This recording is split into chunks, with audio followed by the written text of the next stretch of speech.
Bonjour, aujourd'hui je vais devant vos yeux ébahis réaliser une patine sur un fond doré. Alors j'ai déjà préparé mon support, donc un tableau, un mandala intuitif avec des couleurs, voilà, vert, jaune, un peu de rouge ici, et vous allez voir que avec une couche de peinture dorée et une simple patine de terre d'ombre, on va obtenir un résultat plutôt sympathique. Alors j'ai des tubes là, des tubes de peinture, et donc je vais les vider parce qu'ils sont arrivés en bout de course. Enfin, c'est pas facile à vider parce que il y a toujours de la peinture qui vient se glisser dans les coins. Et donc bon, j'en ai déjà mis un peu, je vais l'étaler. Voilà, donc vous voyez ici, on va étaler de la peinture, mais c'est vrai que avec l'expérience, on arrive à étaler plus facilement, parce que c'est une question d'habitude, hein, tout simplement, c'est comme tout.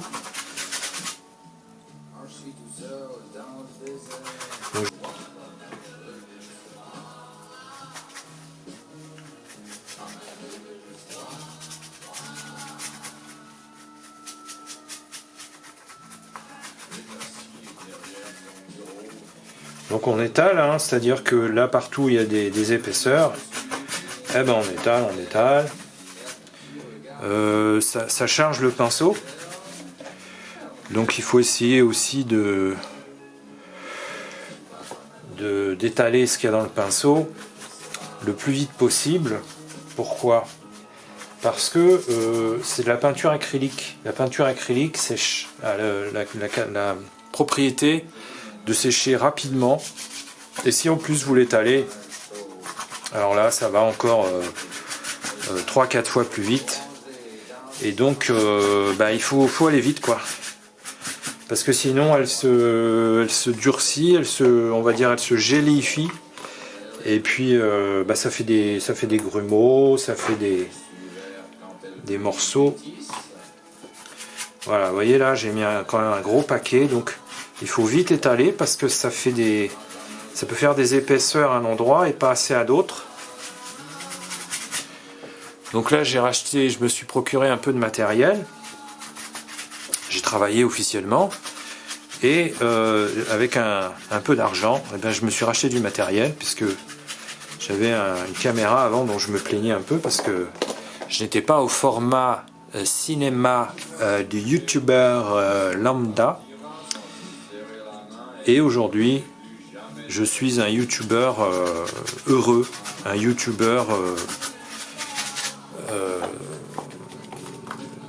plus dans la norme, on va dire. Donc, voilà, là j'étale un maximum de peinture. Alors, j'ai le choix ici. Je peux, si je veux, faire une patine uniforme le plus possible, sachant qu'il y aura toujours comme là, il y aura des épaisseurs, évidemment, des endroits où la couche de peinture sera plus épaisse qu'ailleurs, puisque, vous voyez là, comme j'ai mis la matière en sortie du tube, là on est sûr que là il y aura ce qu'il faut d'épaisseur, quoi. Et ou volontairement laisser des petits espaces où il n'y a pas de peinture, et vous allez voir qu'après ça aura son importance quand je vais attaquer la terre d'ombre à l'huile. Là je vais étaler de la peinture à l'huile. Alors j'ai essayé de faire un éclairage quand même qui avait un peu de gueule, parce que c'est des lampes, hein, tout simplement, des lampes de chevet, des lampes des petits spots d'éclairage, hein. Voilà, pour l'instant je me débrouille avec ça, et pour l'instant ça a l'air pas mal, hein. Je vois qu'à l'image est pas mal du tout au niveau des couleurs, au niveau de la lumière, donc pour l'instant ça ira. On verra plus tard si je développerai le projet d'atelier. Pour l'instant ça fait longtemps que j'ai pas fait des vidéos, il y a eu des blocages à certains niveaux, donc j'ai pas pu refaire des vidéos régulièrement. Donc ma dernière vidéo date de cet été. j'ai ouvert 2 autres chaînes. Peut-être que je les mettrai en lien sur cette chaîne-là, on verra bien. Voilà, c'est un peu les sujets. Bon, on verra ça plus tard. Voilà, ici, on finit d'étaler de la peinture dorée. Voilà, on finit le tube. Plop. Ça fait un peu, voilà, ça fait un peu caca, quoi. Alors, voilà. Donc on voit que la peinture dorée, elle est très translucide quand même, hein. Donc, peinture que je vais mettre après, c'est la peinture à l'huile qui va, qui est très, très fluide, hein, qui est très pénétrante, et très, c'est de la terre d'ombre, hein, donc ça teinte très puissamment là où on la met. Ça, bon, vous allez voir, c'est pas la peine de raconter plein de choses. Voilà, donc on met un maximum de peinture dorée. Évidemment, comme c'est fait un peu à l'arrache, eh ben, il va rester des... Je sais pas où il est passé là. Elle est rentrée dedans.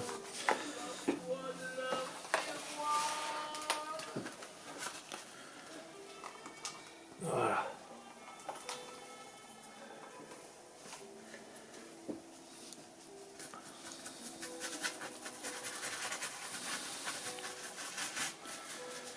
Voilà. Donc ici on continue d'étaler tranquillement.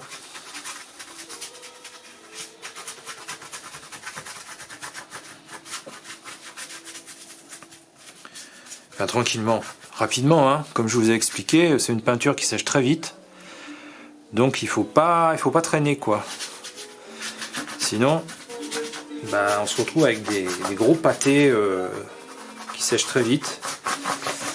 Et donc il faut être, voilà, faut être speed, quoi. Faut être, et ça vient avec le temps, hein. Moi, ça fait des dizaines d'années que j'ai fait des patines comme ça.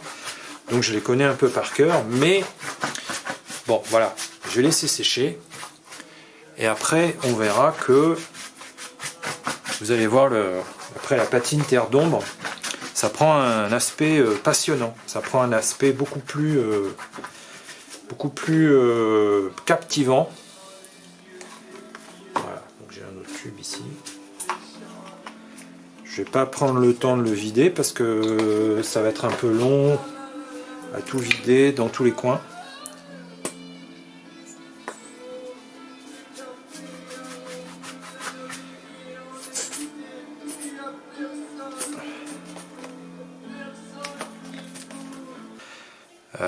Je suis artiste et je crois que si on est artiste, ça rime avec complotiste, hein. Après les autres, oui, il y a toutes sortes d'artistes évidemment. Bon voilà, j'ai fini la patine dorée, je vais éteindre et je reviendrai tout à l'heure. Bon voilà, suite et fin de la patine. Donc là j'ai pris une terre d'ombre. Donc c'est une terre d'ombre brûlée. Alors des terres d'ombre, il y en a plusieurs types, hein. Il y a brûlée, il y a terre d'ombre de Sienne, voilà, c'est à voir. Alors elles ont chacune des teintes différentes, mais globalement ça se tient, hein. La terre d'ombre, c'est de la terre d'ombre. Voilà, c'est à tester pour chacun si vous voulez refaire ces patines. Alors moi je vais pas passer en mettant la peinture sur une palette et la prendre avec le pinceau pour la rétaler, puisque ça ne me sert à rien. J'ai pas besoin d'une palette parce que je suis pas en train de doser des couleurs pour faire un tableau figuratif. Vous voyez, je suis pas en train de mettre du rose pour le visage avec du vert pour les yeux et puis du marron pour la branche. Là, j'ai qu'une terre d'ombre à mettre, donc je vais la mettre directement à partir du tube. Je vais la mettre directement sur le support et je vais étaler comme tout à l'heure. J'ai un peu plus de temps que tout à l'heure, puisque là l'acrylique est sèche. Hein, je peux passer le... Alors, il y a des endroits où ça colle encore un peu, mais globalement l'acrylique est asséché là. Parce que voilà, c'est là où c'était en épaisseur en fait.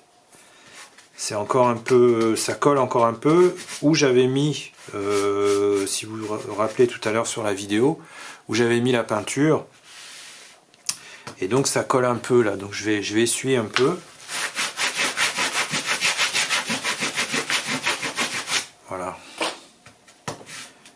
là ça colle plus. C'est juste pour éviter que les peintures se mélangent. Donc la peinture acrylique n'est pas tout à fait sèche encore, hein. Elle est un peu humide encore, mais c'est pas grave. Elle est suffisamment sèche pour que je puisse commencer à étaler la peinture à la terre d'ombre, la peinture à l'huile terre d'ombre.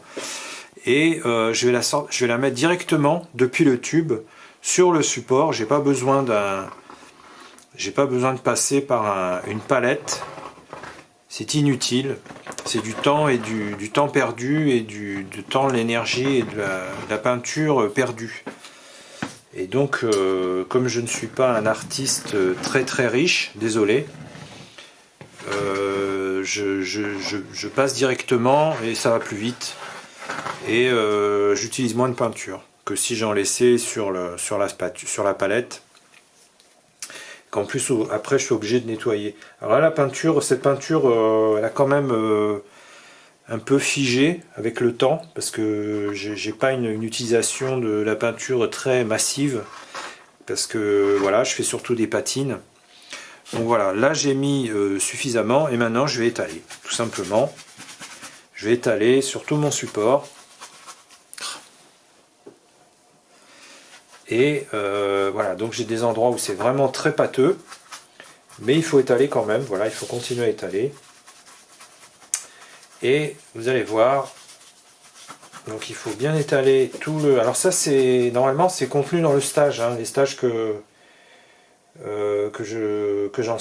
j'anime, dans lesquels j'enseigne, on passe par ces techniques là. Donc là, je vous divulgue le contenu du stage. Donc j'ai choisi de le divulguer en vidéo, comme ça, pour alimenter ma chaîne. Et puis, voilà. Bon, après, je sais pas trop si je le laisserai. Parce que c'est quand même mes petits secrets de fabrication personnels que j'ai quand même divulgués en stage. Donc forcément, c'était des stages payants. Hein. Mais, comment dire...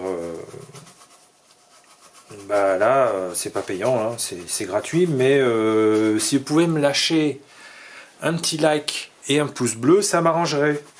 Vous voyez ce que je veux dire, s'il vous plaît. Et bon voilà quoi, moi j'ai vu l'internet arriver, mais c'est vrai que j'ai toujours ce regard un peu cynique et distant finalement. J'ai une distance avec tout ça parce que c'est comme me l'a dit quelqu'un, il m'a dit oui bon nous on est trop vieux maintenant, c'est pas de notre génération, mais moi je me sens intégré dans ce truc, enfin je veux dire je me sens pas baladé quoi, j'ai l'impression de maîtriser quand même le truc, ça fait des années que j'ai internet et que je diffuse mon art, mes photos et là depuis quelques années mes vidéos, voilà, donc je suis en train d'élargir mon panel d'expression qui passe par la vidéo. Et voilà, donc je reviens sur la peinture, vous voyez, il faut étaler et il faut passer dans tous les creux, enfin, le plus possible. Hein, voilà, comme il y a quand même beaucoup de relief. Alors, voilà, je vais approcher un peu, que ça reste éclairé comme ça. Voilà, donc on voit les reliefs ici. Toc. Voilà. Donc moi je suis en train de recouvrir tous ces reliefs avec patine et tout à l'heure je vais vous montrer comment fonctionnent les patines et comment obtenir ces fameuses patines que moi j'appelle qu'on appelle vieille or dans les pratiques par exemple de restauration d'œuvres d'art et d'objets anciens. Pour les cadres par exemple, on a une patine qui s'appelle vieille or. Et donc on peut acheter des pots de peinture dorés, mais déjà patinés d'avance, ou alors on peut les patiner après. Donc voilà, Et puis dans les patines, on a effectivement cette possibilité de faire des patines vieille or. Voilà, c'est exactement ce que je suis en train de faire. C'est-à-dire que j'ai mis une couche d'acrylique doré avant, je rappelle, hein, je prenais des notes. Et là je suis en train d'étaler la terre d'ombre. Donc je vous ai déjà fait pas mal de vidéos là où il n'y avait que des patines en fait, hein. Je faisais que frotter des peintures, mais là je vous montre enfin si, peut-être une vidéo, plusieurs coups, où j'étalais de la peinture. Là où il y a peinture, un peu trop d'épaisseur, comme ici, ben, je vais rétaler ailleurs. Voilà, là on est bien. On a une bonne couche de peinture partout. Hein, on va s'amuser maintenant à essuyer. Alors je vais ranger le tube. Le pinceau, j'ai oublié de prendre du solvant. Je ferai ça tout à l'heure, c'est pas important. C'est la peinture à lui, ça met du temps à sécher. Alors, maintenant, vous allez voir ce que va donner l'essuyage de la peinture à l'huile terre d'ombre sur une patine dorée. Donc la patine c'est tout en fait, hein, c'est pas que le doré. Donc on prend un chiffon, hein, donc là on a un beau chiffon tout propre, tout blanc, et on va se faire un plaisir de le pourrir. Voilà. Donc on commence comme ça, les couches d'essuyage. Vous voyez, on commence à voir le tableau qui apparaît ici.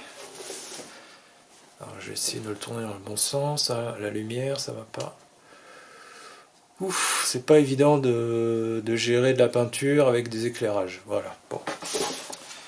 Donc, on continue. Essuyage. Vous voyez l'état du t-shirt. C'était un t-shirt qui ne m'allait pas, hein, donc je n'allais pas le mettre. Et voilà, donc chiffon. Bon, au moins j'ai un chiffon qui a de la gueule, c'est déjà ça. Voilà. Donc là, vous voyez, on essuie, et qu'est-ce qui apparaît en dessous? Eh bien, apparaît la peinture dorée et les couches de couleurs que j'avais mis sous la peinture dorée, donc le vert, le jaune, le rouge.